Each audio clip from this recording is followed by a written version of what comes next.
আসসালামু আলাইকুম, কেমন আছো সবাই? আশা করি সবাই ভালোই আছো। তোমাদের সামনে হাজির হলাম নবম দশম শ্রেণীর পদার্থবিজ্ঞান বইয়ের দ্বিতীয় অধ্যায়ের একটি বেসিক ক্লাস নিয়ে। আমাদের দ্বিতীয় অধ্যায়টা কিন্তু প্রচণ্ড পরিমাণে ইম্পর্ট্যান্ট। আমাদের যে কোনো বোর্ড পরীক্ষায় বা স্কুলের পরীক্ষায় আমাদের এই দ্বিতীয় অধ্যায় থেকে প্রশ্ন কিন্তু 100% থাকবেই। তোমার এমসিকিউ থাকবে, শর্ট কোশ্চেন থাকবে, তারপর আমাদের সিকিউ থাকবে, মানে এক কথায় থাকবেই।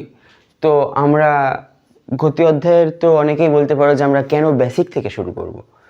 তো আমরা যদি বেসিক করি তাহলে আমরা মূলত গতির আসল যে মজাটা, সেই মজাটা বুঝতে পারবো। এছাড়াও বেসিক করার মাধ্যমে আমরা আমাদের এমসিকিউ কমপ্লিট করতে পারবো, আমরা এমসিকিউ 100% সঠিক দাগিয়ে আসতে পারবো। আর এছাড়াও আমাদের এসকিউ যেটা আছে, মানে গত বছর থেকে যেটা আমাদের অ্যাড করা হয়েছে নতুন সিলেবাসে, সেইটা আমরা খুব ভালোভাবে বেসিক থেকেই অ্যান্সার করতে পারবো।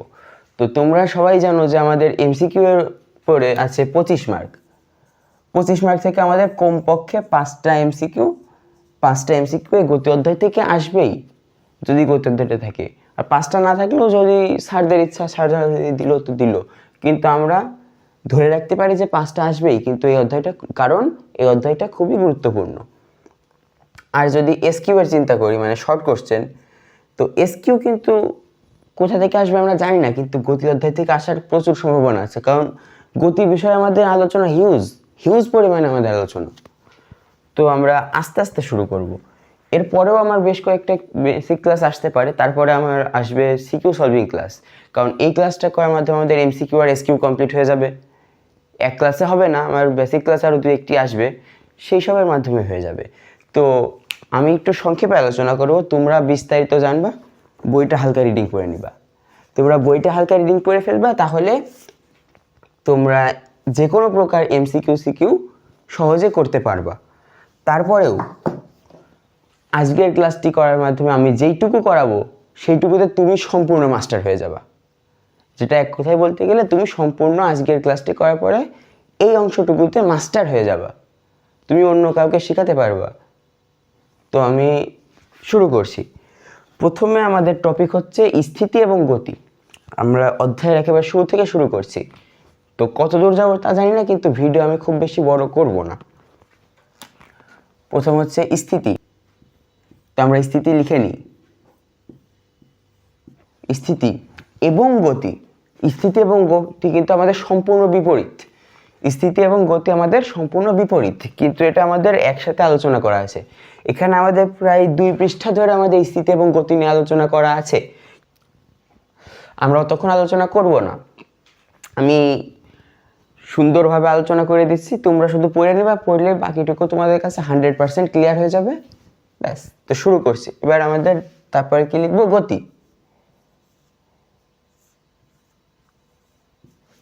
এই দেখো, আমাদের অধ্যায়ের নামেই কিন্তু আমাদের প্রথম টপিকটা চলে এসেছে প্রায়। আমাদের স্থিতি মূলত কি? সময়ের সাথে যদি অবস্থানের পরিবর্তন না হয় তাকে বলে স্থিতি। সময়ের সাথে অবস্থানের পরিবর্তন না হলে তাকে বলে স্থিতি। আর সময়ের সাথে অবস্থানের পরিবর্তন হলে তাকে বলে গতি। আশা করি বুঝেছো। তো যদি আমি চিত্রের মাধ্যমে দেখাই, খুবই বেসিক চিত্র আঁকবো, খুব কমপ্লেক্স করার চেষ্টা করবো না, কারণ তাতে আমার সময় নষ্ট হবে। তো ধরো এটা ভূমি, এখানে গাছ আছে,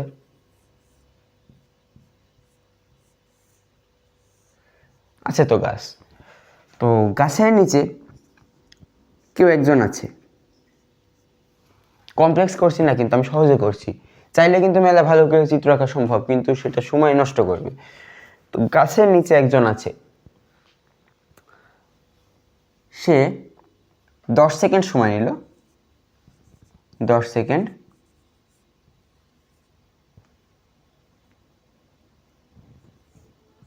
সময় নিয়ে এসে 5 মিটার আগিয়ে গেল। 5 মিটার আগিয়ে গেছে এবং 10 সেকেন্ড পরে আমরা দেখছি সে 5 মিটার আগিয়ে গেছে এবং সে আরো আগাতেই আছে। তাকে আমরা বলতে পারি যে তার গতি, মানে সে গতিশীল অবস্থায় গিয়েছে। কিন্তু সময়ের সাথে তার অবস্থানের কোনো পরিবর্তন হয়নি। মনে করো 10 সেকেন্ড চলে গেছে, কিন্তু সে 1 পাও নড়েনি, 1 চুলও নড়েনি, সেই জায়গায় আছে। তাহলে আমরা কি বলবো? তাহলে তাকে আমরা স্থিতি বলবো। কিন্তু এইটা আমরা কোনো কিছুর সাপেক্ষে বলে থাকি। আমরা কোনো কিছুর সাপেক্ষে বলি যে সে গতিশীল বা সেই স্থির, সেই স্থির বা সে গতিশীল, এটা আমরা কিসের সাপেক্ষে বলি? কোনো একটি বিন্দু বা কোনো একটি মাধ্যমে বা কোনো একটি বস্তুর সাপেক্ষে আমরা বলি যে সে গতিশীল অথবা সেই স্থির। তো এখানে আমরা কিসের সাপেক্ষে বলছি? এখানে আমরা বলছি গাছের সাপেক্ষে। গাছকে আমরা কি চিন্তা করতে পারি? সাপেক্ষ বিন্দু। সাপেক্ষ বিন্দু না, আরেকটা নাম আছে এখানে, সেটা হচ্ছে, তো সেটাকে আমাদের বলা হয়, যদি গতিটা এখন মুছে দিই, গতির বিষয়ে আমরা আলোচনায় আসছে একটু পরে, আগে স্থিতি নিয়ে বা গতিটাও আমরা এই জায়গায় লিখে নিই, গতি স্থিতি। তো এটাকে আমাদের বলা হয় সাপেক্ষ বিন্দু। সাপেক্ষ বিন্দুর জায়গায় আমরা কি বলি? শুদ্ধ ভাষায় বা বইয়ের ভাষায় যদি বলতে চাই তাহলে এটা আমাদের প্রসঙ্গ বিন্দু বা প্রসঙ্গ কাঠামো।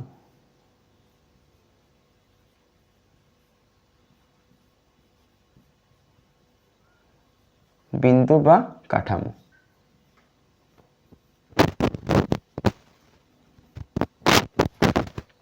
গাছটা কিন্তু, আর ব্যক্তি কি? যে গতিশীল অবস্থায় গিয়েছে বা স্থির ছিল। অর্থাৎ কোনো কিছুর সাপেক্ষে, কোনো কিছুর সাপেক্ষে সময়ের সাথে ব্যক্তির অবস্থানের পরিবর্তন হলে তাকে বলা হয় গতি। আর কোনো কিছুর সাপেক্ষে, কোনো বস্তুর সাপেক্ষে বা কোনো কিছুর সাপেক্ষে অন্য কোনো বস্তুর বা অন্য কিছুর অবস্থানের পরিবর্তন না হলে, সময়ের সাথে অবস্থানের পরিবর্তন না হলে তাকে স্থিতি বলে। তো এইটাকে আমার লেখা লাগবে? আশা করি না লিখলেও কথা অনুযায়ী তোমরা বুঝে গিয়েছো। তো আমি লিখছি না। এটা কিন্তু আমাদের 2 লাইন, মানে 2 পৃষ্ঠা ধরে আলোচনা ছিল, আমি সংক্ষেপে করে দিলাম।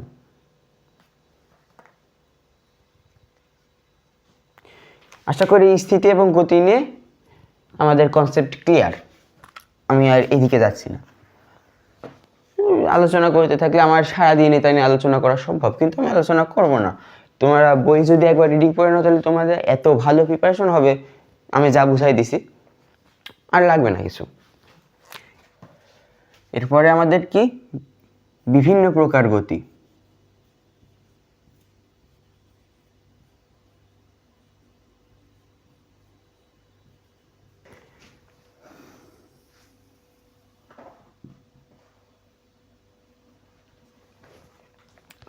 বিভিন্ন প্রকার গতির ভিতরে, মানে বিভিন্ন প্রকার গতির ভিতরে আমাদের বেশ কিছু ভাগ আছে। এখানে আমাদের আলোচনা হবে এখানে সরল রৈখিক গতি নিয়ে, এখানে আমাদের আলোচনা হবে ঘূর্ণন গতি নিয়ে, আমাদের আলোচনা হবে পর্যায়বৃত্ত গতি নিয়ে, আরও আছে।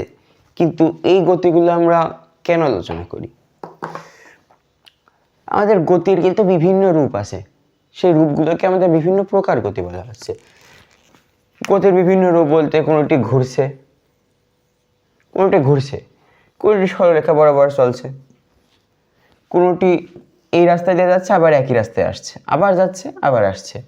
যেমন তোমরা যদি চিন্তা করো যে মোটরসাইকেল বা গাড়ির ইঞ্জিনের যে পিস্টন, সেই পিস্টন কিন্তু একবার উপরে আসে, একবার নিচে আসে, আবার উপরে যায়, আবার নিচে আসে, আবার উপরে যায়, এও কিন্তু গতিশীল আছে। তো এই সকল গতিকে আমাদের বিভিন্ন প্রকার গতির ভিতরে ভাগ করা হয়। তো সেগুলো আমরা এখন আলোচনায় যাই।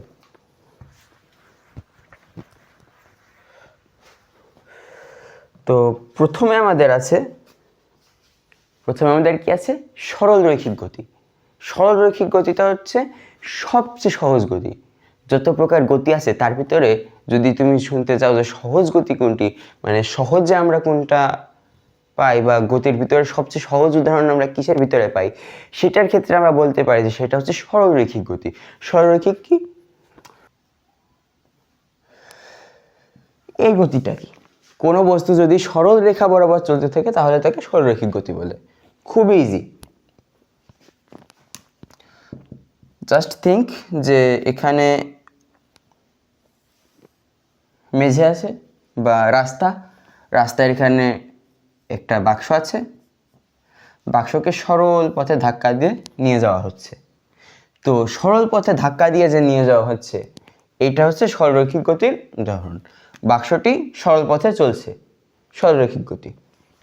তো এটা নিয়ে আর খুব বেশি আলোচনা করার প্রয়োজন নেই। তো দ্বিতীয়টাতে যাই। দ্বিতীয়টা হচ্ছে ঘূর্ণন গতি।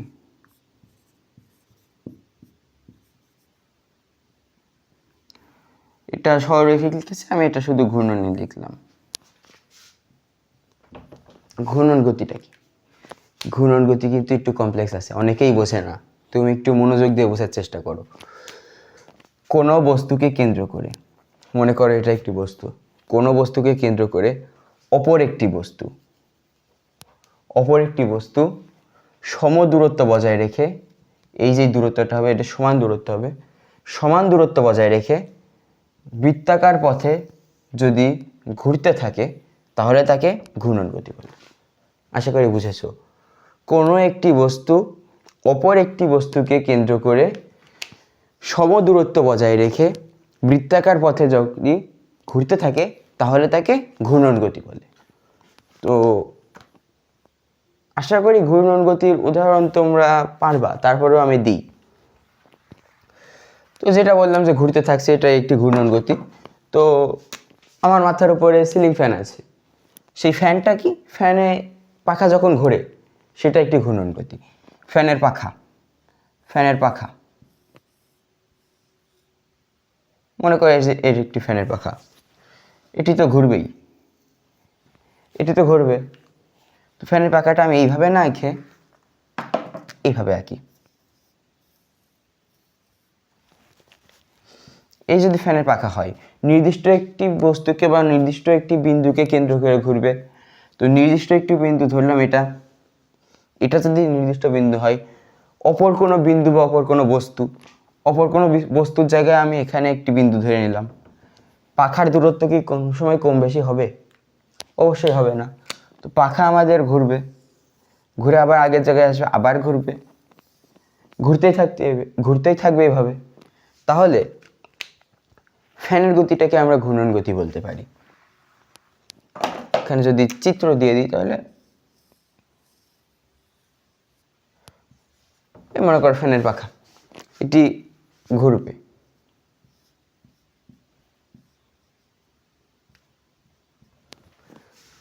ঘুরবে, তো আরো একটা উদাহরণ দেওয়া যায়, সেটা হচ্ছে গাড়ির চাকা।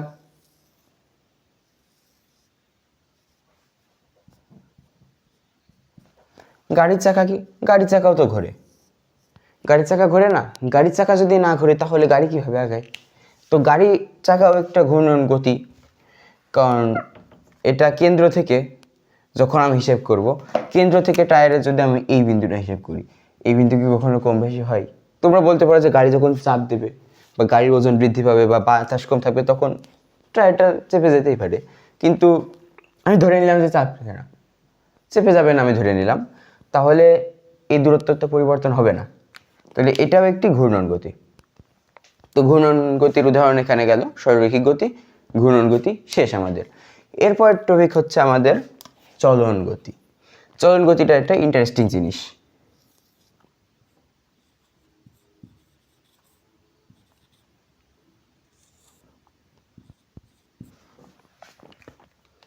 চলন গতি কি? চলন গতি আরেকটু কমপ্লেক্স আছে। এরপরে যে গতিগুলো আছে সেগুলো একটু বুদ্ধি দিয়ে বোঝা লাগবে। আর আমি একটা কথা বলে রাখি, পদার্থবিজ্ঞান যদি তুমি শিখতে চাও বা যে কোনো সায়েন্সের সাবজেক্ট যদি তুমি শিখতে চাও, যদি মন দিয়ে ফিল করতে চাও, তাহলে তোমার সবচেয়ে বেশি যেটা লাগবে সেটা হচ্ছে বোঝার ক্ষমতা। বোঝার ক্ষমতার পরে তোমার যেটা বেশি লাগবে সেটা হচ্ছে কল্পনা শক্তি। তুমি যদি নিজের মতো কল্পনা করতে না পারো, তুমি কিছু শিখতে পারবা না। তোমাকে উদাহরণ নিজে নিজে সৃষ্টি করতে হবে, নিজে নিজে বানাতে হবে, সেটা তুমি কল্পনার মাধ্যমেই করতে পারবা। চলন গতিটা কি? কোনো একটি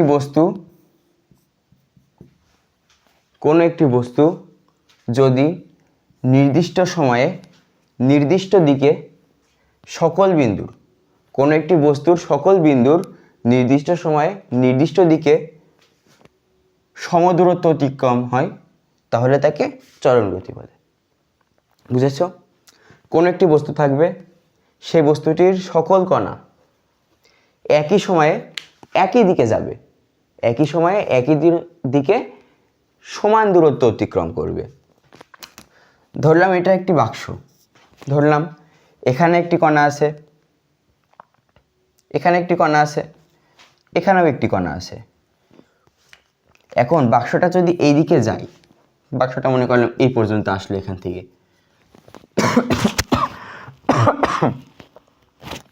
বাক্সটা যদি এই জায়গায় আসে, এই কণাটাও যে পরিমাণ দূরত্ব অতিক্রম করবে, এই কণাটাও ঠিক সেই পরিমাণ দূরত্বই অতিক্রম করবে। এটাই হচ্ছে চলন গতি। তো বইয়ে আমাদের এর উদাহরণটা কি দেওয়া আছে? উদাহরণ দেওয়া আছে আমাদের চলন্ত গাড়ি। চাকার হিসাবটা বাদ দিয়ে, কিন্তু চাকাতে কিন্তু ঘূর্ণন গতি। তো গাড়ির হিসাবে যদি আসি, তাহলে গাড়ির কি, গাড়ির সামনের অংশ পিছনের অংশ, যখন গাড়ি একদিকে যাচ্ছে, এইটা যদি 10 মিটার জায়গা দূরত্ব অতিক্রম করে, এই জায়গাটা আসবে দেখা যাচ্ছে এই জায়গায়। তো আমি যদি ধরি যে গাড়িটা আমাদের 3 মিটার লম্বা ছিল, তাহলে এইটা যদি এই জায়গায় যাই, তাহলে এটা যেহেতু 10 মিটারে আসবে, এটা 3 মিটার দূরে আসবে। 3 মিটার দূরে আসলেও যখন গাড়িটা আমাদের 10 মিটার দূরে ছিল, তখন কিন্তু এটা পিছনের অংশ আমাদের 3 মিটার দূরেই ছিল। আমি এখান থেকে এই পর্যন্ত 10 মিটার হিসাব করেছি, এখান থেকে এই পর্যন্ত হিসাব করলেও 10 মিটার পাবো, কারণ প্রত্যেকটা বিন্দু সমান দূরত্ব অতিক্রম করবে। তো এটাই চলন গতির উদাহরণ।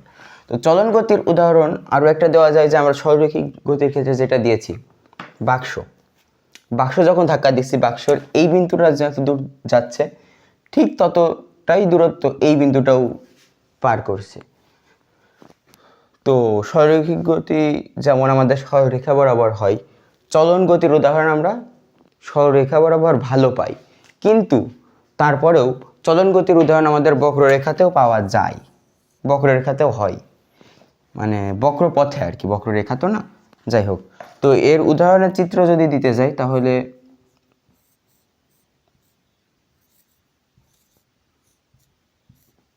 গাড়ি আর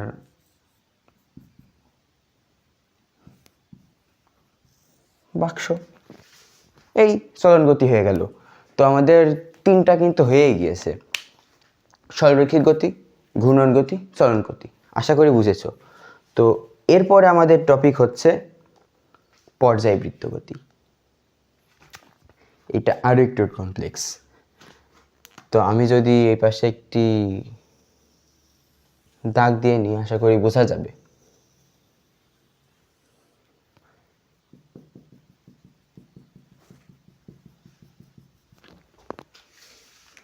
জি, আমি দুটো ভাগ করে নিলাম। তো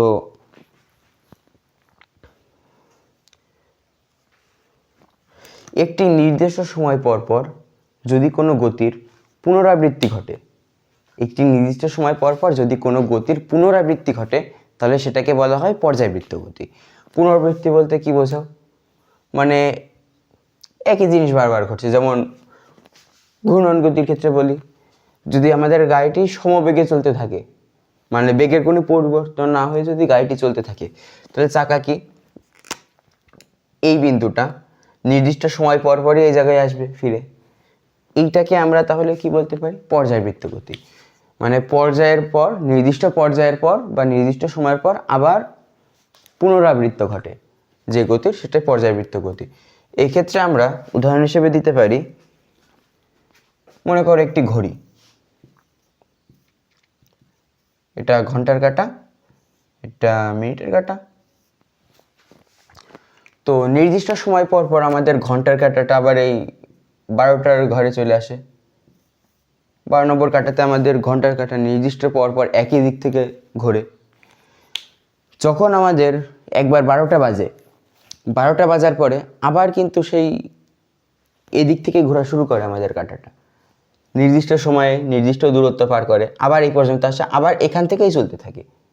তাহলে কি এটা আমরা পর্যায়বৃত্ত গতি বলতে পারি? অবশ্যই বলতে পারি। তো পর্যায়বৃত্ত গতি কিন্তু শুধু বৃত্তাকার পথেই হয় না, আমাদের হার্টের যেই হার্টবিট, সেটাও কিন্তু আমাদের পর্যায়বৃত্ত গতির ভিতরেও পড়ে।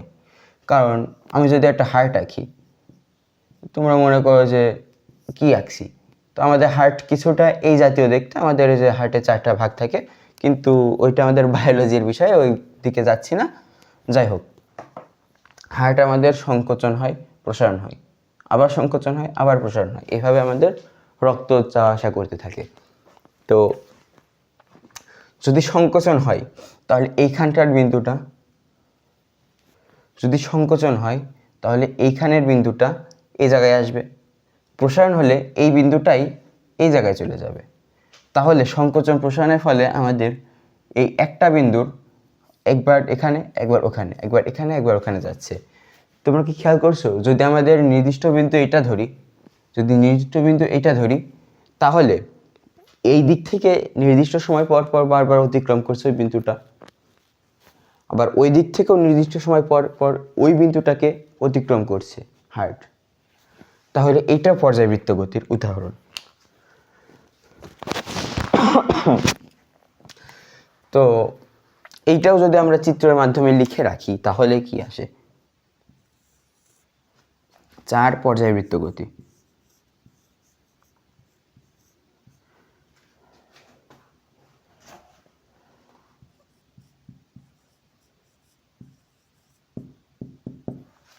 পর্যায়বৃত্তের ক্ষেত্রে আমরা লিখতে পারি ঘড়ি, ঘড়ি, অথবা গাড়ির চাকার ক্ষেত্রেও আমরা বলতে পারি যে এটা পর্যায়বৃত্ত গতি। পাখা, পাখাটাও পর্যায়বৃত্ত গতির ভিতরে ফেলতে পারি আমরা, যদি সেভাবে চিন্তা করা হয়। তো হার্টবিট, হার্ট আঁকানোটা কি এই জায়গায় সম্ভব হবে? তো যদি আঁকানোর চেষ্টা করি তাহলে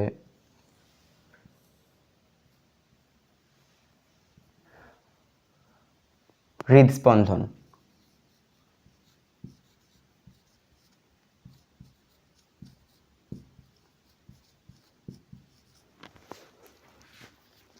লিখে দিলাম, হয়তো বা তোমরা বুঝবা না। এই যে এটা, তো এটা যদি একটু রেড কালি দিয়ে বুঝাই, কারণ হার্ট আমাদের লাল রঙের হয়, হার্ট, ঠিক আছে? তো এই পর্যায়বৃত্ত গতি পর্যন্ত আমাদের হয়ে গেল। তো এরপরে আমাদের কি আছে? এরপরে আমাদের আছে সরল স্পন্দন গতি। সরল স্পন্দন গতিটা আরও একটি কঠিন গতির ভিতরে পড়ে, যদি তুমি ধরো এটাকে কঠিন হিসেবে। কিন্তু তুমি যদি বুঝতে পারো তাহলে আমাদের যতগুলো আলোচনা করছি সবই সহজ, সবই সহজ যদি নিজে ধরতে পারো। সরল স্পন্দন গতিটা কি? সরল স্পন্দন গতিটাও আমরা এই পাশেই লিখে ফেলতে পারবো, কিন্তু ওই পাশেই লিখছি না। আমি সরল স্পন্দন গতিটা 5 নম্বর দিয়ে এই পাশে লিখি।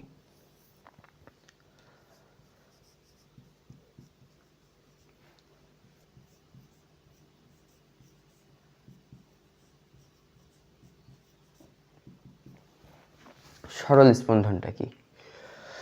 সরল রেখা বরাবর কোনো একটি বস্তু বারবার স্পন্দিত হলে তাকে সরল রেখা, মানে সরলরৈখিক গতি বলে, সরল স্পন্দন গতি বলে।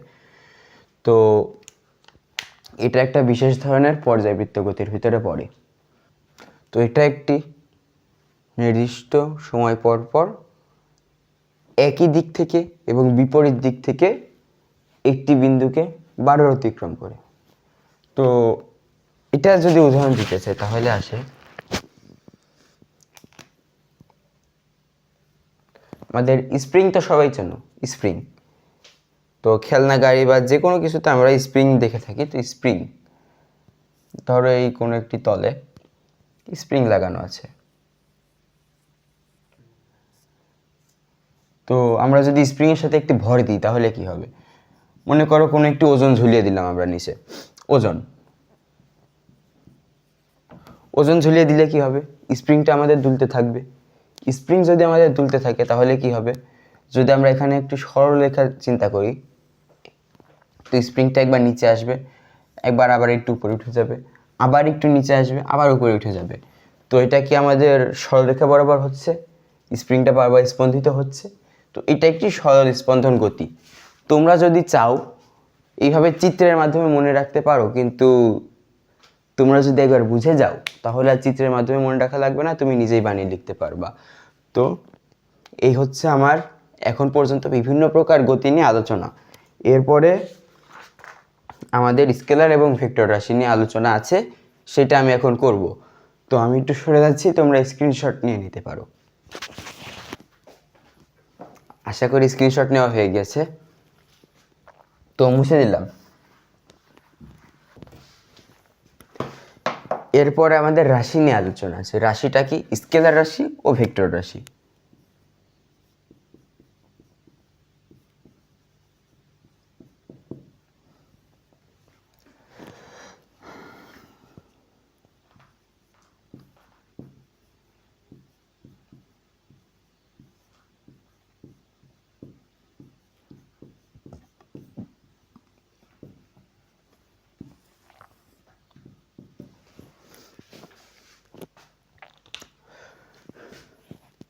স্কেলার রাশিটা কি?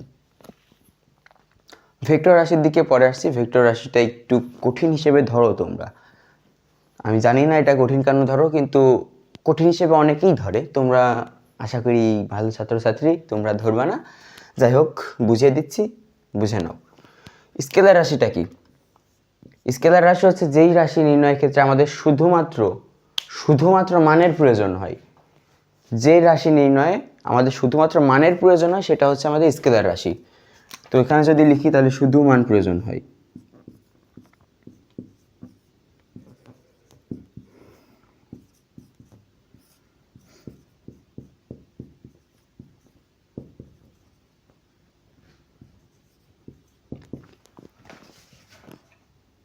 এটাকে মান বলতে পারো, অথবা বলতে পারো কি পরিমাপ বলতে পারো, বা পরিমাণ বলতে পারো। সেটা যাই হোক, কিন্তু ওই জাতীয় কিছু প্রয়োজন হয়। তো এটা যদি সুন্দর করে লিখি তাহলে কি হয়?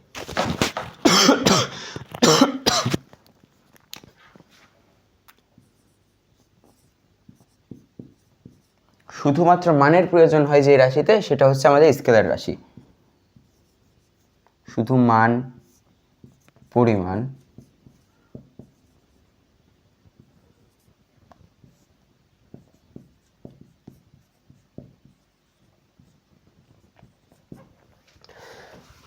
আমাদের এই তিনটা জিনিস বা এই জাতীয় জিনিসগুলো লাগে মূলত স্কেলার রাশির ক্ষেত্রে। তো ভেক্টর রাশিটা কি? ভেক্টর রাশিটা হচ্ছে আমাদের শুধু মান জানলেই হবে না। ভেক্টর রাশি নির্ণয়ের ক্ষেত্রে আমাদের অবশ্যই দিক প্রয়োজন। অবশ্যই আমাদের দিক প্রয়োজন। তো ভেক্টর রাশিটা কি? ভেক্টর রাশি নির্ণয়ের ক্ষেত্রে আমাদের এতগুলো জিনিস তো লাগবেই, যেমন মান অথবা পরিমাণ অথবা পরিমাপ। এর সাথে কি লাগবে? এর সাথে কিন্তু প্লাস চিহ্ন দিয়েছি। প্লাস কি লাগবে? দিক। তো এভাবে আমরা যদি সংজ্ঞায় আসি, যদি খুবই সহজ সংজ্ঞা দিতে চাও, যে রাশি প্রকাশের ক্ষেত্রে কোনো দিকের প্রয়োজন হয় না সেটা স্কেলার রাশি, আর যে রাশির প্রকাশের ক্ষেত্রে আমাদের দিকের প্রয়োজন হয় সেটা হচ্ছে আমাদের ভেক্টর রাশি। এইভাবে সহজভাবে তোমরা সংজ্ঞাটা দিয়ে দিতে পারো। তারপর লিখে দিতে পারবা যে স্কেলার রাশির ক্ষেত্রে আমাদের শুধু মান, পরিমাপ, পরিমাণ ইত্যাদির প্রয়োজন হয়। তারপর উদাহরণ দিতে পারো। উদাহরণগুলো আমি একটু দিই। হ্যাঁ, তো শর্টকাটে যদি লিখি, যে উদাহরণ কি? উদাহরণ আছে তাপমাত্রা।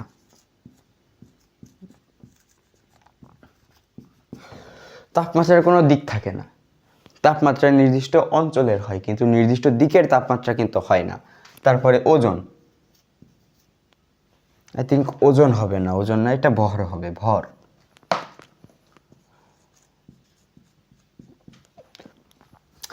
ভর কি মানে ভরের কি দিক আছে?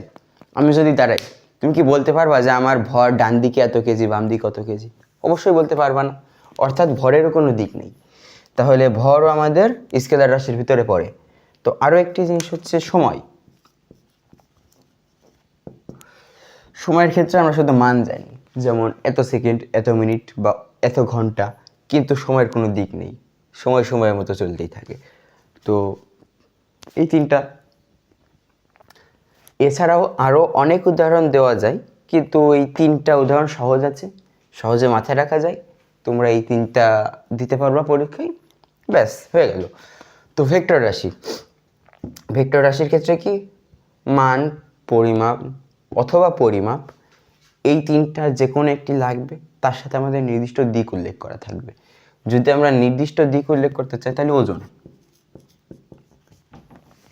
তোমরা জানো ওজন আমাদের নিচের দিকে ক্রিয়া করে, অবশ্য জানার কথা না, আমরা মেশিন ব্যবহার করে আমাদের ওজন মাপি। মনে করো এটা একটি ওজন মাপা মেশিন, সেটু সে তোমার ওজন এখানে আসলো 70 কেজি, 70 কেজি আসলো, এটা মনে করো তুমি, তোমার ওজন যদি 70 কেজি আসে, এটা কিন্তু তোমার ওজন। ওজন কিন্তু একটি বল যা নিচের দিকে কাজ করে, এটি নিচের দিকে ক্রিয়া করে। পৃথিবী তোমাকে 9 পয়েন্ট, আচ্ছা বেশি কমপ্লেক্স দিকে চলে আসছি, দরকার নেই আমার,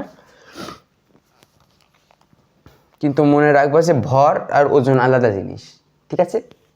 তো ওজন আমাদের ভেক্টর রাশির ভিতরে পড়ে। তো আরেকটা বিষয় হচ্ছে আমাদের সরণ। সরণের বিষয়টা এখনই আলোচনায় আসবে। তো হ্যাঁ, এখানে উদাহরণ হিসেবে আমরা দূরত্ব লিখতে পারি।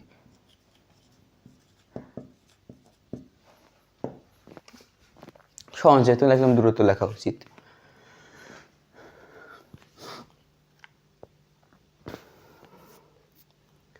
আরো কিছু যদি ভেক্টর রাশি চাই, তাহলে সেগুলো কি হতে পারে? সেগুলো দেখা যাচ্ছে আমাদের দিক নির্দিষ্ট করবে। তো তাহলে আমাদের দূরত্ব কিন্তু মানে কোন দিকে দূরত্ব সেটা কিন্তু বলা হয় না, সেটা যদি বলা হয় তাহলে সেটা সরণের ভিতরে চলে যায়। তো এই বিষয়ে আমি আসছি, ভেক্টর রাশি একটু আলোচনা করলে যথেষ্ট। আমার স্কেলার রাশি প্রকাশের ক্ষেত্রে আমরা স্কেলার রাশি সাধারণভাবে প্রকাশ করতে পারি, কিন্তু ভেক্টর রাশি কিন্তু সহজে প্রকাশ করা যায় না। তোমরা যদি কম্পিউটারে লিখে থাকো, তাহলে আমরা যদি স্কেলার রাশি প্রকাশ করার ক্ষেত্রে বলি এবি, মনে করো এটা একটু দূরত্ব, এ বিন্দু এ, এটা হচ্ছে বি, দূরত্ব এখানে একটি মান আছে 10 মিটার, ধরে নাও এটা 10 মিটার, তাহলে আমরা স্কেলার রাশির ক্ষেত্রে এটা 10 মিটার লিখতে পারি। কিন্তু কম্পিউটারে আমরা এভাবে লিখতে পারবো না, কম্পিউটারে আমাদের বোল্ড করে লিখতে হবে, আশা করি বোঝো, মানে মোটা কালিতে লিখতে হবে। কিন্তু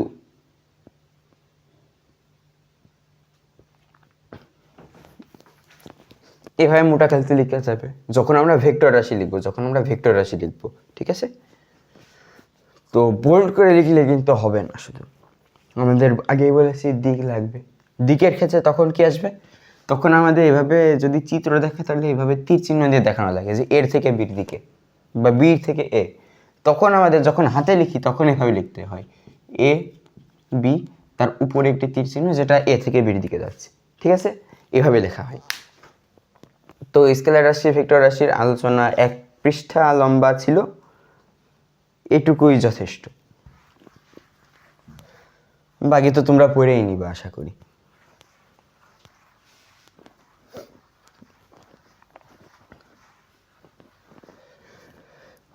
এরপর আলোচনার বিষয় হচ্ছে দূরত্ব ও সরণ। দূরত্ব এই পাশে লিখেছিলাম আমি স্কেলার রাশি, সরণ লিখেছিলাম ভেক্টর রাশি, ঠিক আছে? তো এরপরে আমাদের আলোচনার বিষয় হচ্ছে দূরত্ব ও সরণ।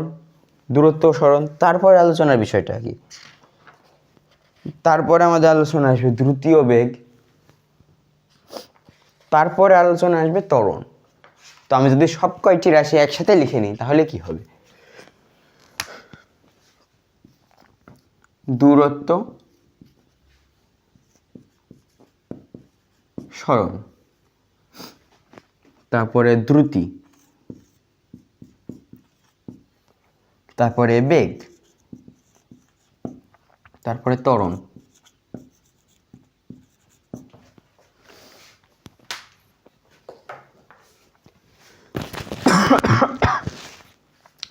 সব রাশি নিয়ে আমাদের আলাদা করে আলোচনা হবে, কিন্তু তার আগে আমি স্কেলার এবং ভেক্টরের ভিতরে সব কয়টি রাশি আগে টেনে আনলাম, ঠিক আছে? তো তোমরা শর্টকাট হিসেবে বুঝে নিতে পারো যে আমাদের সরণ, বেগ আর ত্বরণ, এই তিনটা হচ্ছে আমাদের ভেক্টর রাশি। এই তিনটা ভেক্টর রাশি, দূরত্ব আর দ্রুতি, এই দুটো হচ্ছে আমাদের স্কেলার রাশি। তো স্কেলার রাশি কেন কেন ভেক্টর রাশি সেটা আমরা এখন আলোচনা করব। তো দূরত্ব সরণ রেখে আমরা বাকি সব মুছে দিচ্ছি। দূরত্ব কি? মনে করো এটা তোমার বাসা, এটা তোমার বাসা মনে করো। তো এটা মনে করো তোমার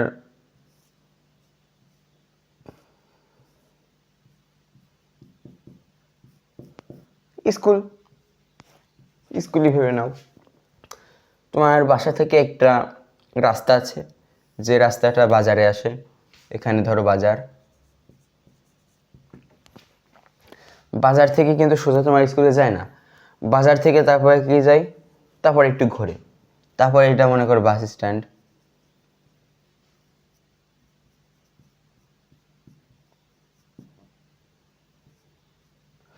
এটা যদি বাস স্ট্যান্ড হয়, তো রাস্তাটা মনে করো বাস স্ট্যান্ডে আসলো, তারপর এখান থেকে তারপরে তোমার স্কুল পর্যন্ত যায়। তো তোমার মনে করো তাহলে রাস্তার মোট দূরত্ব কত আসছে? রাস্তার দূরত্ব আমি ধরে নিলাম 5 কিলোমিটার। 5 কিলোমিটার। এখন 5 কিন্তু আমি বাংলায় লিখেছি, 5 কিন্তু বাংলায় লেখার নিয়ম নেই। ফিজিক্সের ক্ষেত্রে তোমরা যত সংখ্যা লিখবা, যাই কিছু লিখো, সব ইংলিশে লিখতে হবে, বা ইংরেজি অক্ষরে বা ইংরেজি সংখ্যা এভাবে লিখতে হবে। 5, আশা করি বোঝা যাচ্ছে। তো তাহলে তোমার বাসা থেকে মোট রাস্তার দূরত্ব 5 কিলোমিটার। কিন্তু তোমার বাড়ি থেকে যদি তোমার স্কুল পর্যন্ত সোজা একটি দাগ টানো বা সোজা একটি রাস্তা চিন্তা করো, সেটার দূরত্ব আসছে আমাদের 3 কিলোমিটার।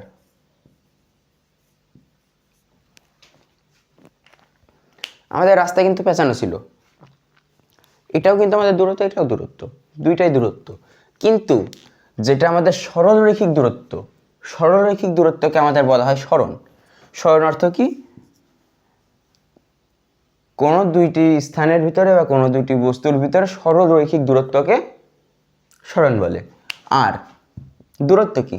মোট অতিক্রান্ত পথ বা মোট অতিক্রান্ত রাস্তা বা মোট অতিক্রান্ত স্থান, সেটাকে দূরত্ব বলে।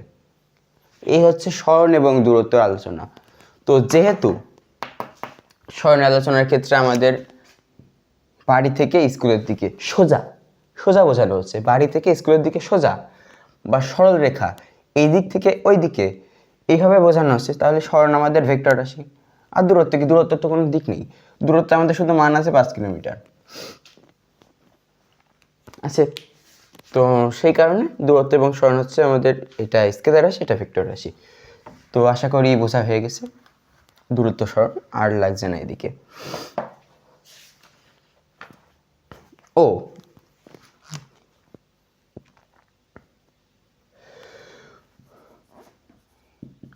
দূরত্বকে প্রকাশ করা হয় ডি দ্বারা। ডি দিয়ে কি আসে? ডিস্টেন্স। আর সরণকে প্রকাশ করা হয় এস দ্বারা।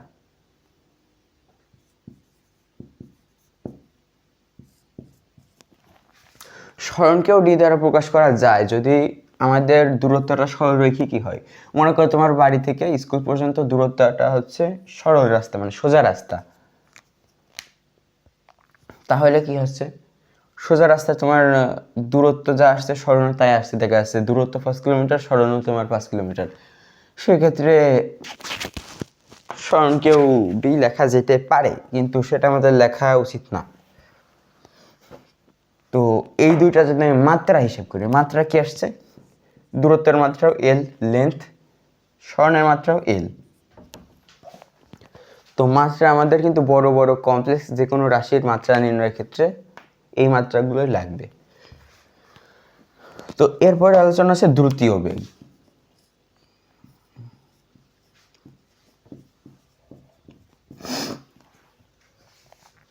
দ্রুতি জিনিসটা কি বলতো? দ্রুতি হচ্ছে সময়ের সাথে দূরত্বের পরিবর্তন।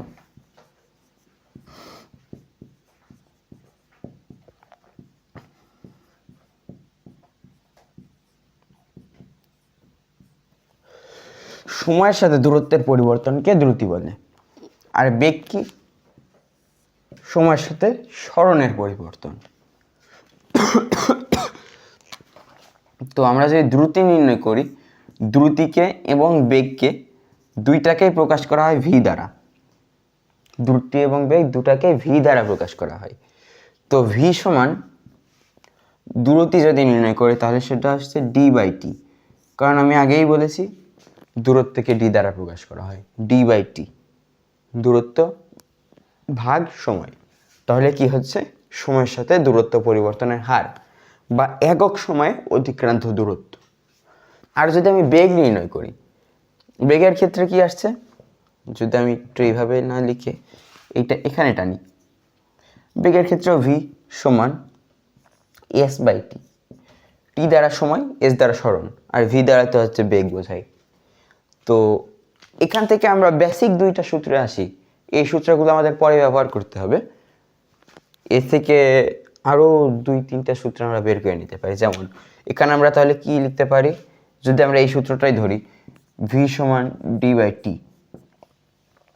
বা দিয়ে লিখতে পারি এটার নিচে যদি আমরা এক কল্পনা করি তাহলে ডি সমান vt। যদি আমাদের এখান থেকে যে কোনো দুইটা রাশি দেওয়া থাকে তাহলে আমরা তৃতীয় রাশিটা নির্ণয় করতে পারবো। যদি আমাদের দ্রুতি এবং দূরত্ব দেওয়া থাকে তাহলে আমরা সময় নির্ণয় করতে পারবো। সময় দেওয়া থাকলে এবং যদি দূরত্ব দেওয়া থাকে তাহলে দ্রুতি নির্ণয় করতে পারবো। দ্রুতি এবং সময় দেওয়া থাকলে দূরত্ব নির্ণয় করতে পারবো। এভাবে আমরা যে কোনো কিছু নির্ণয় করতে পারবো এই জায়গা থেকে।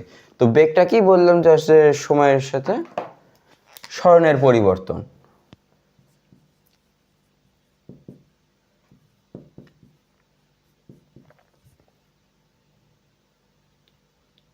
দূরত্ব পরিবর্তনের হার হবে, দূরত্বের পরিবর্তন না, দূরত্ব পরিবর্তনের হার।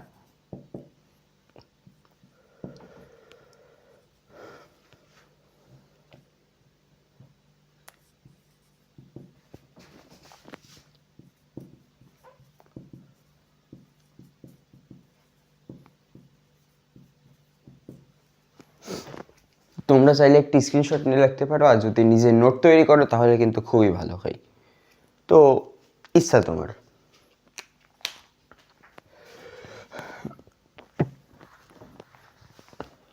এখন সেটা আমি নেক্সট টপিকে চলে যাচ্ছি। এগুলোর মাত্রা নির্ণয় ছিল, মাত্রা নির্ণয়টা কি দেখিয়ে দেব? আশা করি মাত্রা নির্ণয়টা দেখায় দেওয়া উচিত। তাহলে ভি সমান d/t, সরি। তো এখানে আমরা কি লিখতে পারি, এটার মাত্রা আমরা নির্ণয় করব। তো ডি কে কি বললাম আমি, এল বা লেন্থ। আর সময়ের মাত্রা কি, সময়ের মাত্রা হচ্ছে বড় হাতের টি দ্বারা প্রকাশ করা হয়। তো l/t এ হচ্ছে মাত্রা, কিন্তু আমরা এইভাবে লিখি না। পদার্থবিজ্ঞানের ক্ষেত্রে আমাদের স্মার্টভাবে লিখতে হবে। সেটা কিভাবে, lt ইনভার্স অথবা l/t এভাবে বলা হয়। তো এটা কেন আসলো, এইটা তোমরা তোমাদের গণিত বইয়ের সূচক ও লগারিদম ওইখানে ভালোভাবে শিখতে পারবা। তোমরা সূচকের ভিতরে শিখতে পারবা, লগারিদমটা একটু অন্যদিকে চলে যায়। যাই হোক, তো হালকা যদি আলোচনা করি, তো প্রথমে টি এই জায়গায় ছিল 1/t আকারে। তো টির উপরে কিছু নেই, মানে টির পাওয়ার 1 আছে। তো এইটাকে যদি আমরা উপরে আনতে চাই তাহলে টি লিখলাম, এর পাওয়ার যত ছিল তার আগে মাইনাস আসবে, -1। আমার যদি এখানে টি স্কোয়ার থাকতো তাহলে এখানে -2 হতো। টির উপর যদি কিউব থাকতো, টি কিউব, তাহলে এই জায়গায় -কিউব হতো। এইভাবে হচ্ছে আমাদের মাত্রাটা নির্ণয় করা হয়। যেহেতু ডি সমান এল, মানে কি বলছি, দূরত্বের মাত্রা এল, লেন্থ, আবার স্বর্ণের মাত্রা এল বা লেন্থ, তাহলে আমাদের সময় তো একই থাকছে। সেক্ষেত্রে আমাদের দ্রুতি এবং বেগ দুইটার মাত্রা l/t।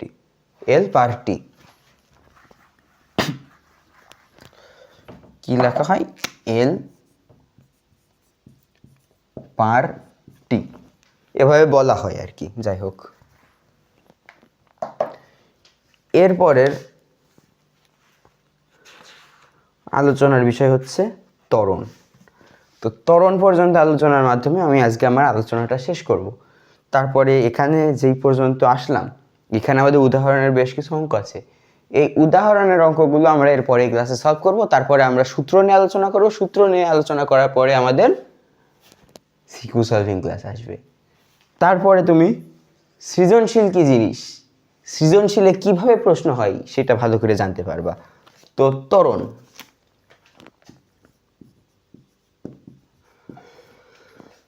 ত্বরণকে প্রকাশ করা হয় এ দ্বারা, অ্যাক্সিলারেশন বা ত্বরণ যাই হোক। তো ত্বরণটা কি? সময়ের সাথে বেগ বৃদ্ধির হারকে ত্বরণ বলে। সময়ের সাথে বেগ বৃদ্ধির হারকে ত্বরণ বলে। ত্বরণ কি মানে কত গুণে বেগ বাড়ছে, বেগ বৃদ্ধির হার। তো ত্বরণের গ্রাফ যদি আমরা চাই যে নির্দিষ্ট যদি সমত্বরণে চলতে থাকে, তাহলে এটা যদি বেগ হয়, এটা যদি সময় হয়। যদি কোনো বস্তু সমত্বরণে চলতে থাকে, সুন্দর করে আঁকাই, যদি এই হয় তাহলে আমাদের গ্রাফটা পাবো এইভাবে। ত্বরণের ঠিক বিপরীত হচ্ছে মন্দন। মন্দনটা কি? সময়ের সাথে বেগ হ্রাসের হার বা সময়ের সাথে বেগ কমার হার। তো সময়ের সাথে বেগ কমার হারকে মন্দন বলে এবং সময়ের সাথে বেগ বৃদ্ধির হারকে ত্বরণ বলে। তো মন্দনের ক্ষেত্রে মনে করি আমাদের এখান পর্যন্ত বেগ সমত্বরণে ছিল, এরপরে যদি সমমন্দনে হয় তাহলে আমাদের ঠিক এমন একটা দাগ পাবো। সমমন্দন যদি থাকে তাহলে ঠিক এমন একটা দাগ পাবো। কিন্তু যদি এমন না হয়, যদি হয় যে মন্দন কোনো সময় বেশি ছিল বা কোনো সময় কম ছিল, তাহলে আমরা গ্রাফটা একটু আঁকা বাঁকা পাইতে পারি, এমন হতে পারে। তো হ্যাঁ,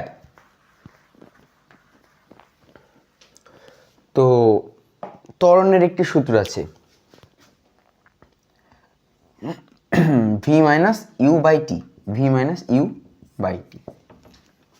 তো বলে রাখি যে মন্দন, তো ঋণাত্মক ত্বরণকে মন্দন বলে। যদি আমাদের ত্বরণ নির্ণয়ের পর সেই মানটা আমাদের মাইনাস আসে, ত্বরণ নির্ণয়ের পর সেই মানটা যদি আমাদের মাইনাস আসে, তাহলে সেটাকে আমরা মন্দন বলি। সেটাই হচ্ছে মন্দন, আশা করি বুঝেছো।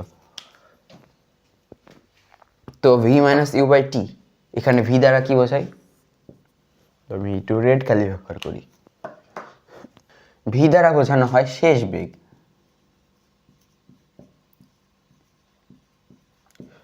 ইউ দ্বারা বোঝানো হয় আদি বেগ।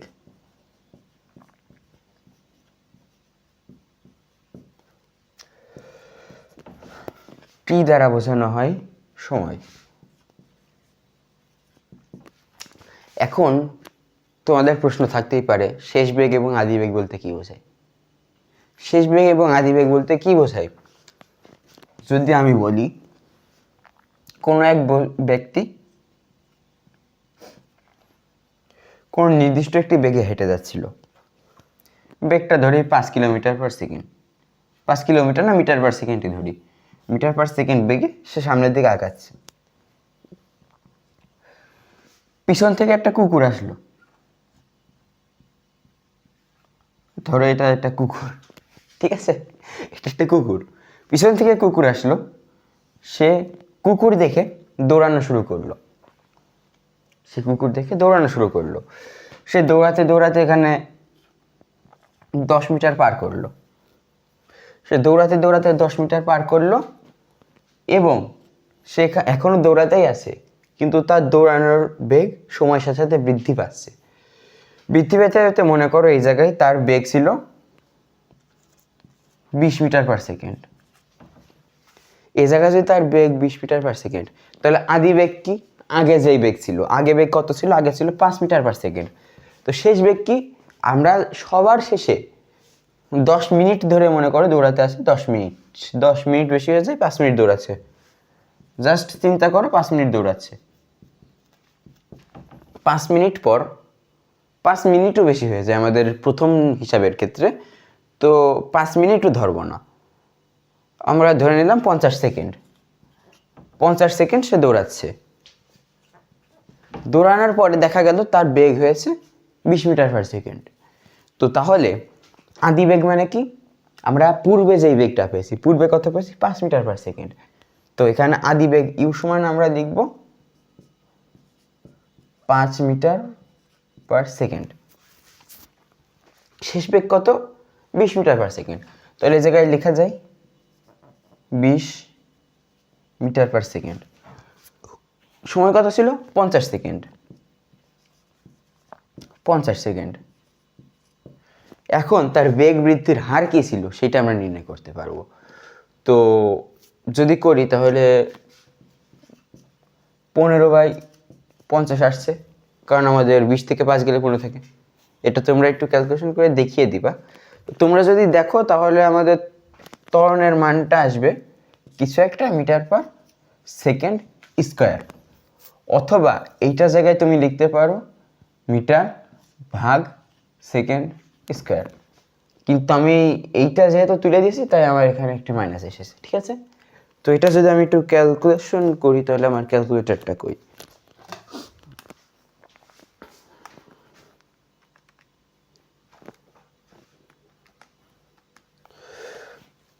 শূন্য 0.3। তো তার বেগ বৃদ্ধির হার ছিল 0.3 মিটার পার সেকেন্ড, ঠিক আছে? তো এখানে যদি আমি বলতাম যে সে 20 মিটার বেগে দৌড়াচ্ছিল, আমার এই চিন্তা এখন বাদ দাও, ঠিক আছে? পরে সে কুকুর দেখা মানে সে কুকুরটা আর দেখছে না, তো 5 সেকেন্ড এর ব্যবধানে 5 সেকেন্ডে তার 20 মিটার থেকে বেগ ধীরে ধীরে কমতে কমতে সে 0 মিটারে চলে আসলো, 0 মিটার পার সেকেন্ডে আসলো। মানে সে এতটুকু দূরত্ব এসেছে 20 মিটার পার সেকেন্ড থেকে 0 মিটার পার সেকেন্ডে 5 সেকেন্ডে। কারণ সে যেহেতু কুকুর আর দেখছে না পিছনে, তাই সে আস্তে আস্তে স্লো হয়ে গিয়েছে। সে আস্তে আস্তে দৌড়াতে দৌড়াতে স্লো হয়ে গিয়েছে, অর্থাৎ তার বেগ এখানে হ্রাস পেয়েছে। কিন্তু অঙ্কের ক্ষেত্রে দেখা যাচ্ছে আমরা বুঝছি না যে এখানে বেগ বৃদ্ধি পাচ্ছে কি হ্রাস পাচ্ছে। তখন আমরা কি করব? তখন যদি আমরা হিসাব করি, যদি আমাদের আদিবেগ কত ছিল, তাহলে আদিবেগ ছিল 20 মিটার পার সেকেন্ড ইউ। শেষ বেগ কত ছিল? 0 মিটার পার সেকেন্ড ভি। সময় কত ছিল? 5 সেকেন্ড টি। তো এবার যদি আমরা লিখি ভি মাইনাস ইউ বাই টি, তাহলে কি আসবে? ভি কত এখন? ভি হচ্ছে 0, মাইনাস কত? 20, নিচে টি কত? 5। তাহলে যদি -20/5 আসে তাহলে উত্তর কত আসবে? উত্তর আসবে -4। যেহেতু আমি বলেছি ঋণাত্মক ত্বরণকেই মন্দন বলে, যেহেতু মাইনাসে মানে এসেছে বা নেগেটিভ এসেছে, সেহেতু এখানে তার মন্দন ঘটেছে। যদি বলে যে ত্বরণ হয়েছে না মন্দন হয়েছে, এরকম প্রশ্ন থাকতে পারে আমাদের, সেই ক্ষেত্রে আমরা এইভাবে একটা ছোট্ট অঙ্ক করব, করার মাধ্যমে বলতে পারি যে হ্যাঁ মন্দন হয়েছে, হ্যাঁ ত্বরণ হয়েছে। তো আশা করি আমি যা আলোচনা করেছি তোমরা তা ভালোভাবেই বুঝেছো। যদি না বুঝে থাকো তাহলে আরেকবার দেখতে পারো ভিডিওটা, না হলে যদি তোমরা একবার সুন্দর করে রিডিং পড়ো, রিডিং পড়ার পর তোমরা অবশ্যই বুঝে যাবে আমার আলোচনা। তো আজকে আমার আলোচনা এই পর্যন্ত ছিল। আসসালামু আলাইকুম। এখন আমি তোমাদের সামনে থেকে বিদায় নিচ্ছি। আশা করি তোমরা ভালোভাবে পড়বা রিডিং না পড়লে তোমরা কিন্তু অর্ধেক বুঝবে, অর্ধেক বুঝোনি। অর্ধেক যদি না বুঝে থাকো তাহলে কিন্তু তোমার ভবিষ্যৎ অন্ধকার। অতএব তোমাকে রিডিং পড়তেই হবে অবশ্যই।